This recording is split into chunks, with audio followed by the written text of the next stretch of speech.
almost as one aid instead of two. He's like, I stumbled. When they resist like that, they do things like that. You know, it's like any little thing is like, oh. So this is not just for looks. Right. It's also for safety. It's also for soundness. It's also for all of the good things we want in horses. You know, dressage started in 400 BC with Xenophon. You know, and we're silly to think that we can improve on it at this point. Like I always say, classical became classical for a reason, you know. Talk and talk. Don't let him get away from you. Don't say it's all right unless you want to put him on the loose rein. Then you can let him walk and recover, you know. But first you have to put him together before you can give him the loose rein. In other words, we don't let it be in his idea. Just because he's up here, you say fine. Right. You flex him, then let him go and take the rein. Her inside leg is Bend going inside. back when she asks for the bend. Her inside leg is going. Okay, yeah. Don't let your inside leg go back. Keep it forward, and your outside leg goes back from the hip. Bend and soften, bend and soften, bend and soften. And it's like over and over and over again till you think you can't do it often enough. And then one day you're going to realize you're not doing it. You don't have to do it as much. They start getting the idea, and they also like it.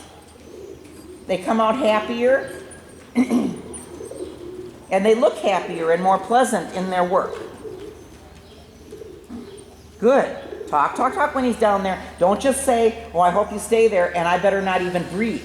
You know, because that's what people do. They go, oh, there he is. I better not move. I can't breathe. I can't do anything. I can't blink my eyelids because he's going to go away. No, you have to make sure you still talk to him, because part of it is, even though he's good, he still has to stay giving in the pole. Make sure your inside leg is forward, your outside leg is back, your toes are in as much as possible. Atta girl. And they're dropping in, the weight drops in your heel.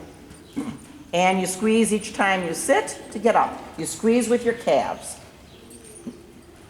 Don't drive more than you can hold. Don't hold more than you can drive.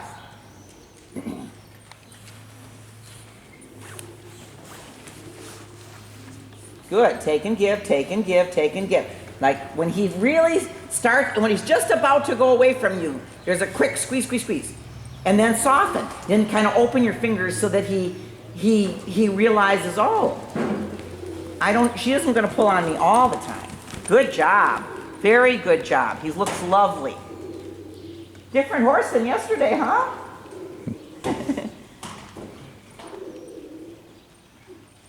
Take and give, take and give. Bend and soften. Bend and soften.